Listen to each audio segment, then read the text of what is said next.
Welcome to Outside Views EU. Today we're diving into one of the most crucial institutions within the European Union, the European Commission.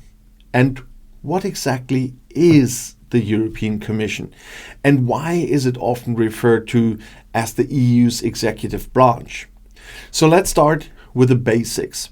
The European Commission is responsible for implementing the decisions made by the European Parliament and the Council of the European Union.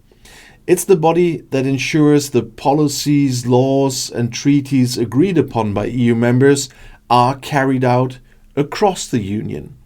In a way, it's the engine of the EU, turning political decisions into reality. And now, who exactly runs the European Commission? The Commission is nowadays made up of 27 commissioners, one from each EU member state. And these commissioners are appointed for a 5-year term, and they work under the leadership of the Commission's president, who is elected in the end by the European Parliament.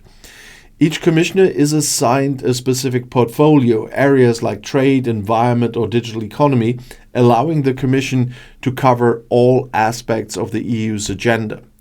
But the European Commission isn't just a governing body, it's also a lawmaking body. The Commission holds the exclusive right to propose legislation for the EU. That's right, any new EU law must first be proposed by the European Commission before it can be debated and passed by the European Parliament and the Council. In this sense, the Commission plays a fundamental role in shaping EU policy. But it doesn't stop there. Once laws are passed, the European Commission takes on the responsibility of overseeing their implementation.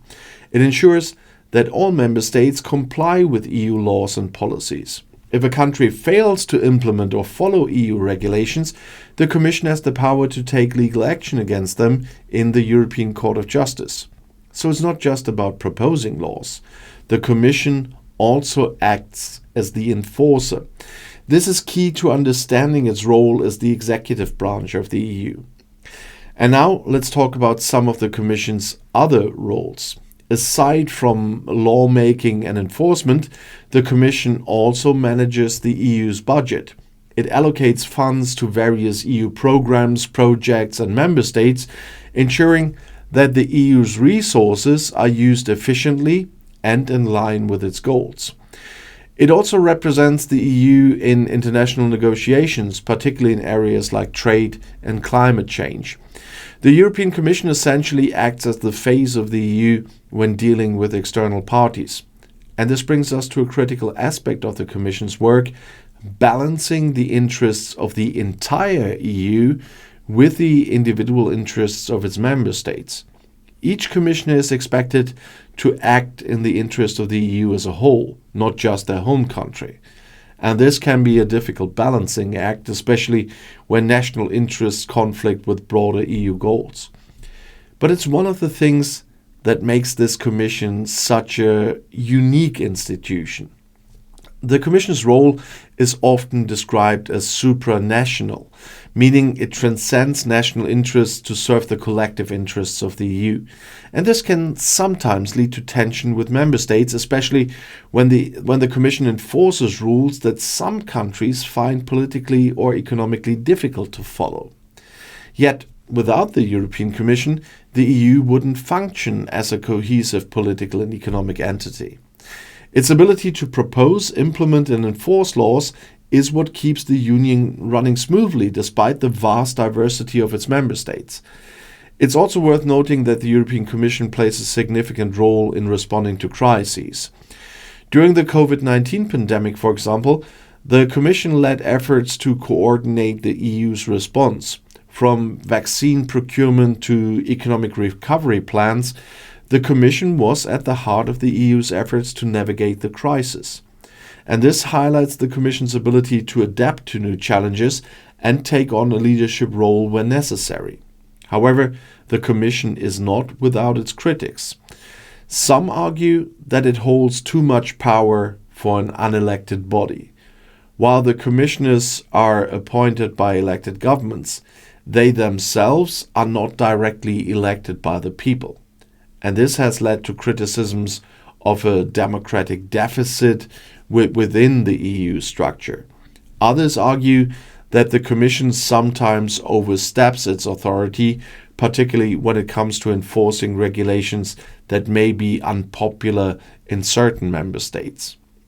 But it's important to remember that the European Commission operates within a system of checks and balances. It may have the power to propose and enforce laws, but it still relies on the European Parliament and the Council to pass legislation, and its decisions are subject to review by the European Court of Justice. So while the Commission is powerful, it doesn't act in isolation. It's part of a broader system of governance designed to ensure accountability and transparency, although there's some work to do, I know. In conclusion, the European Commission plays a vital role in the functioning of the EU, and as the executive branch, it proposes legislation, enforces laws, manages the EU budget, and represents the Union on the global stage. It's an institution that works behind the scenes to ensure that the EU runs smoothly, despite the complexities of dealing with 27 different member states. And while it may not always be popular, its work is essential for the success of the European project. That's it for today's video on Outside Views EU. I hope this helped clarify the role of the European Commission and why it's so important to the functioning of the EU. Don't forget to subscribe and leave a comment below with your thoughts on the European Commission. Do you think it's too powerful, or does it strike the right balance? Thanks for watching, and see you in the next video, which you find right here in the end screen.